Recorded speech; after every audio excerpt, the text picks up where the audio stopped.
militaire, il y a du sel dans le sang. Un peu.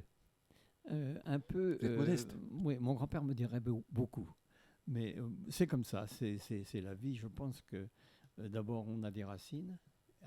Mais vous connaissez tellement ma vie que dans la première partie de ma vie, qui était un livre, c'était Je n'avais pas 20 ans, où je raconte tout ce passé qui a fait de moi ce que je suis. C'est-à-dire que quand vous vivez gamin à l'âge de 4, 5, 6 ans, et vous vivez dans la voilerie de votre grand-père, et dans cette voilerie de votre grand-père, vous avez des vieux caporniers qui vous mettent en garde. Attention, ça fait chaud dans le cul. Alors, pardonnez-moi aux auditeurs, mais en fait, c'est comme ça. Le vent, la mer, les vagues. Et quand vous apprenez tous les nœuds, quand vous avez même pas 10 ans, je savais faire tous les nœuds. Après, je suis parti à l'école des mousses. Il est évident que, à la limite, j'en savais plus qu'eux. C'est-à-dire que tous mes collègues, bien sûr. Dans le Finistère, Mais bien sûr. hein, il y a Mestrance.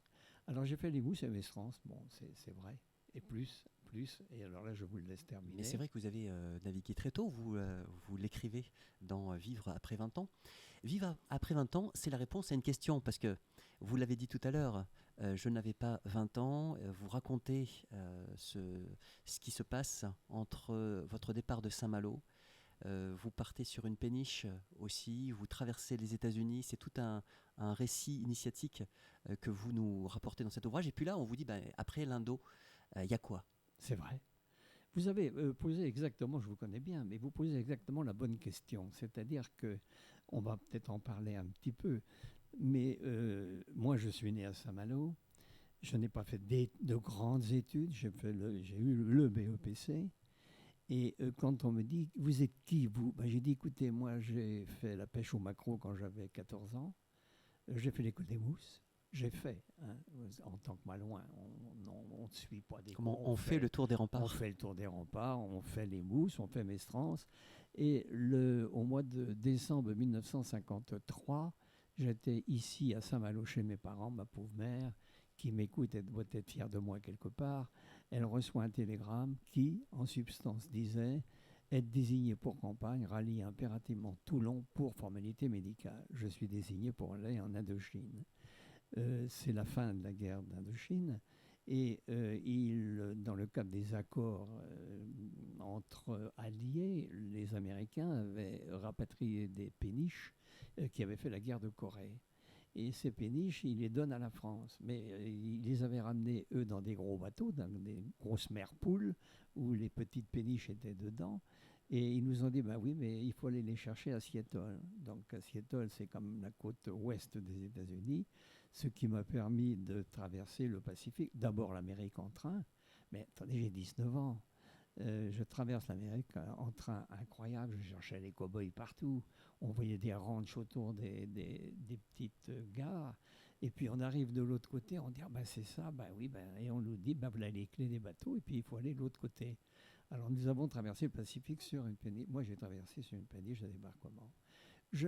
Surtout, j'ai toujours dit, parce qu'à la réponse des gens, quand je parle, ils me disent mais c'était affreux. Non, un grand bonheur. J'avais 19 ans. Alors, il faut voir, 19 ans, la mer était forte. Moi, j'étais embarqué non pas comme manœuvrier ou autre ou mécanicien, j'étais au radar. Et je fermais les yeux. Quand l'île de Wok, qui a été découverte par Cook, moi, je voyais Cook, puisque dans mon radar, je voyais l'île de Wok. Et alors, on a traversé. Alors, inutile de vous dire qu'à 19 ans, vous êtes accueillis à Hawaï avec des jolies dames qui se trémoussent à souhait. Et voilà, quoi. Et puis vous arrivez de l'autre côté, je passais par Guam, Manille. Et à Manille, c'est là où on a appris la chute de Dien Bien Phu. On est en mai 54. Et là, moi, j'arrive avec la péniche. Quand je dis moi, c'est pas prétentieux, hein, je suis très modeste. Mais comme je dis, quand on fait un récit autobiographique, il faut enlever les lunettes de la pudeur, autrement ça n'a pas de sens. Donc les lunettes de la pudeur, je suis forcé de dire je suis sur le bateau, j'arrive à Haiphong, et la péniche de débarquement fait partie de la division navale d'Extrême-Orient de Nha Trang, et je suis sur le fleuve Rouge. Donc je participe, c'est mon premier bouquin que vous avez lu, puisque on a dû faire une centaine d'émissions sur Je n'avais pas 20 ans.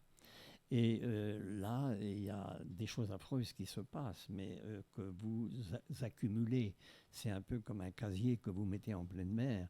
Vous ne savez pas, vous ne le relevez pas. Et donc, à l'intérieur, il se passe un tas de choses. C'est ça, c'est-à-dire qu'il y a à la fois la découverte, Oui, l'émerveillement, différentes populations, différents lieux, l'imaginaire, vous en avez parlé, et puis il y a cette réalité aussi qui est dure, parce qu'on côtoie la souffrance, on côtoie aussi les difficultés, la misère des gens. oui, oui.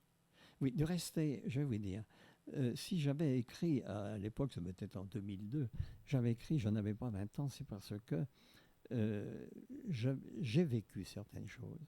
Alors, je n'en tire aucune gloire, rien, je raconte. On a vécu de la misère énorme, c'est-à-dire que, appelons un chat, et les chrétiens fuyaient le communisme. Donc, qu'est-ce qu'ils faisaient? Ils se mettaient à l'abri, ou ils mettaient à l'abri leurs enfants. Donc, au large, en dessous de Haiphong, en dessous de la baie d'Along, il y avait des sampans qui erraient au large. Alors les sampans, pour les non-initiés? Les sampans, c'est un petit bateau, le petit bateau des Vietnamiens, quoi. Et dedans, il y avait des enfants qui portaient une croix, des enfants qui portaient un tableau de la Vierge, des enfants qui portaient la photo de la grand-mère, et puis des personnes accompagnantes, c'est-à-dire une mère, une grand-mère, un grand-père, etc. C'était pour se sécuriser au niveau Et affectif? pour Oui, fuir, car il y avait la purge. Il ne faut pas oublier les choses comme l'histoire, elles sont. oui. C'est l'histoire. Donc, on ne porte pas de jugement. L'histoire, elle est là. Les peuples qui prennent de l'importance, qui deviennent adultes, etc. Ça, c'est la véritable histoire. Mais l'histoire que j'ai racontée, moi, c'est qu'on a sauvé des gamins. Les gamins, 19 ans avec des gamins dans les sampans, c'est l'horreur. Si vous ne les ramassez pas, ils se noient. Vous êtes à 5000 des côtes, vous êtes en plein large. On vous voit d'ailleurs, Pierre-Jean Yvon, puisque je précise que votre récit autobiographique Vivre après 20 ans comporte des photos, et vous y tenez, parce que ça illustre, ça parle aussi. Hein. Oui. On vous voit d'ailleurs avec un petit enfant dans les bras. Oui. Vous vous souvenez de ce jour? Bien sûr. Bien sûr, c'est-à-dire que ça, c'est un peu les traits ou les marqueurs d'une vie. Les marqueurs d'une vie, vous avez vu un événement, vous avez participé à un événement, on vous a raconté quelque chose, c'est pas pareil. Mais vous l'avez vécu. Et je me souviens très très bien comment on a sauvé ce gamin-là. Ce gamin, on a descendu à une espèce de grand panier, un panier, et puis on l'a mis dedans, et puis il fallait le recueillir sur le pont. Et moi, on me l'a donné dans les bras. Alors là, avec le gamin, qu'est-ce que j'en fais? Et j'ai dit, à l'aide de l'infirmier, et moi, je ne sais pas faire. Je sais pas faire. Il n'empêche que j'ai vécu cet instant. Et il y a de quoi de la fierté à ce moment-là dans la tête du jeune Pierre-Jean? je crois pas. Je crois pas. Je participe humainement à quelque chose, je crois. Je ne sais même pas que je participe à un événement exceptionnel. À ce moment-là, oui. Non. C'est-à-dire que vous êtes dans l'action, on vous met un gamin, vous savez qu'il est sauvé, qu'autrement il se noyait, et puis il va être pris en charge par les gens qui sont debout. Alors Pierre-Jean Yvon, c'est vrai que votre récit autobiographique nous amène aussi au niveau de votre parcours professionnel. Et il est riche, votre parcours professionnel, puisque vous avez été notamment ingénieur conseil dans une société d'octobre 66 à février 73. Et alors vous dites, le hasard est basé sur les mots chance et coïncidence. Et les mots ont un sens et vous les choisissez, ces mots. Chance, c'est-à-dire quelque chose qui finalement est de l'ordre de l'opportunité. Coïncidence, c'est quoi? C'est la rencontre, être là au bon moment avec la bonne personne? Oui, absolument. Être aligné sur son destin? Absolument. Mais je vais vous dire, j'ai pris cette expression qui a été reprise par un de vos confrères. J'ai dit la vie c'est un champ de foire. C'est-à-dire que, ou bien vous vous promenez, hein, c'est la fête des loges, la fête à Neuneu, vous vous promenez, vous regardez il y a de la lumière, etc. Vous êtes content, et vous rentrez, vous ressortez. Mais à l'entrée, il y a la vie qui est présente. Et la vie, elle se présente pour moi. C'est, vous savez, les petites balles de celluloïd que l'on a sur des jets d'eau. Vous avez des gens qui vont être émerveillés par ça, qui vont rester 1 heure devant pour voir les petites balles. Mais ils ne vont pas en prendre une. ils vont la regarder. Ça, c'est celui qui passe une vie à même pas de la contemplation. Il passe la vie sans le savoir. Bon, voilà.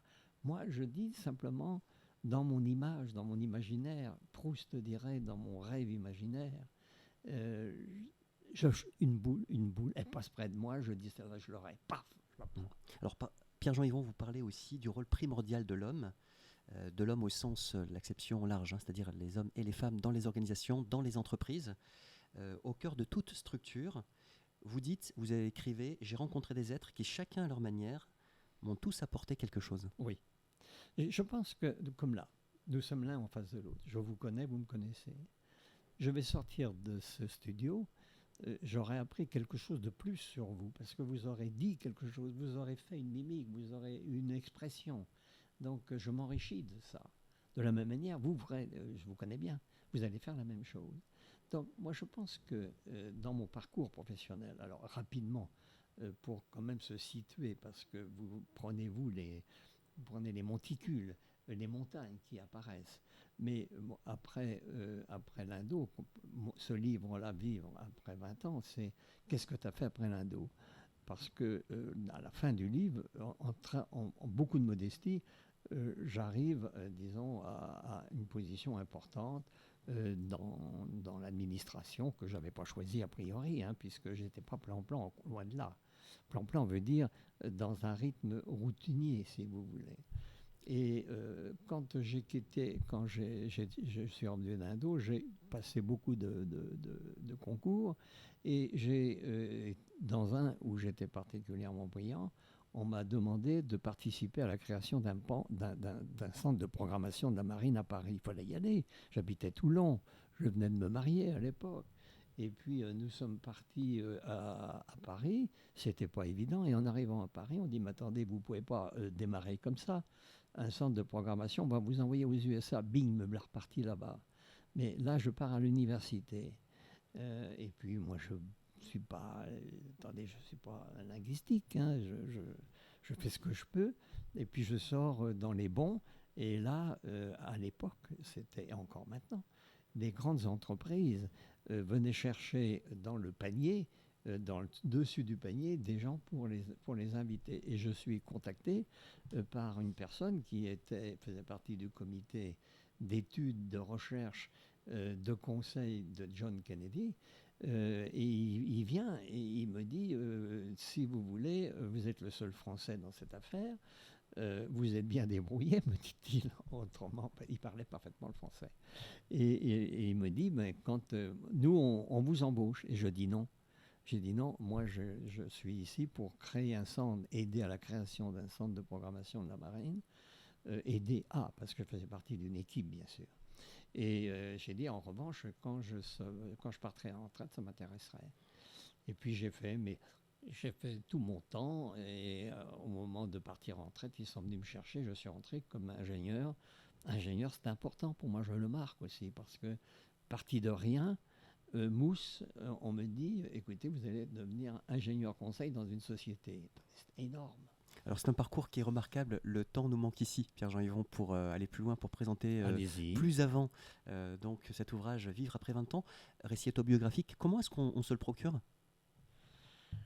C'est un livre que je ne mettrai jamais en librairie. Vous allez créer des frustrés là? Non. Parce que non, je vois votre tête. Vous contacte? Oui, je vais vous expliquer pourquoi. Mon parcours professionnel, c'est ce qu'on me dit, mais j'ai la faiblesse de le croire, car je suis honnête avec les autres et avec moi-même. C'est-à-dire que faisant la pêche au maquereau à 14 ans dans la baie de Saint-Malo, ayant passé dans un cabinet de conseil américain, ayant été président de l'informatique de Didot Bottin et du groupe Express, ayant passé 11 ans comme directeur de l'informatique de l'assistance publique de Paris, c'est pas rien. Et quand on me dit qu'est-ce que vous avez fait, c'est pas facile. Et puis je me suis dit, il faut quand même que je laisse une trace derrière moi, pas une trace pour dire je et me taper sur le ventre, mais simplement pour dire que tout est possible. C'est ce qui ressort de la lecture de cet ouvrage. Hein, c'est ce que vous avez ressenti. Absolument, en fil rouge. Lorsqu'on travaille, qu'on est sérieux, qu'on a envie de réussir, et puis il y a tout le volet générosité, ce serait trop... On ne peut pas en parler maintenant parce qu'il y aurait trop à dire, mais, on vous appelle, vous souhaitez laisser un contact aux auditrices, aux auditeurs, ou est-ce qu'ils appellent? Écoutez, moi je vais vous dire, je vais quand même m'expliquer parce que là, tant pis, je vais déborder 30 secondes, mais je n'en fais pas une affaire commerciale. Je veux simplement que ce soit ma référence. Alors ma référence, je l'ai fait pour mes enfants d'abord, pour ma famille, et puis des amis comme vous, parce que vous allez en avoir un bien sûr. Pour des amis et des gens qui m'ont connu. Il y a une personne avec qui j'étais en 6e ou un truc comme ça, qui a vu un article qui m'a dit, dis donc, non, il faut que j'en sache un peu plus. Donc, il faut savoir que j'ai enlevé les lunettes de la pudeur, mais je ne tiens pas à en faire une affaire commerciale. Je ne tiens pas à dire, voilà, c'est moi, ils vont. Non, pas du tout. En revanche, si quelqu'un est intéressé, il se dit, mais le bonhomme, je le connais par ses livres, je l'ai rencontré, etc., qu'il souhaite en avoir un, il m'appelle. Mon numéro de téléphone, je vous le donne si vous voulez. C'est le 02 99 56 91 39. Et s'il m'appelle, simplement, je veux lui dire que c'est pas une affaire commerciale. Vous voyez bien ce que je Absolument. veux m'exprimer. Le message est passé. Merci beaucoup, Pierre-Jean Yvon, de nous avoir fait le plaisir et l'honneur de venir dans le 11-12 sur Radio Parole de Vie pour parler de cet ouvrage, mais de cette vie. Et j'invite vraiment les lectrices et les lecteurs futurs à se le procurer. Ils passeront un bon moment. C'est une belle leçon de vie et de courage que vous nous transmettez, Pierre-Jean Yvon. Bonne route à vous. Merci. À très vite. À vous également. Merci. Au revoir.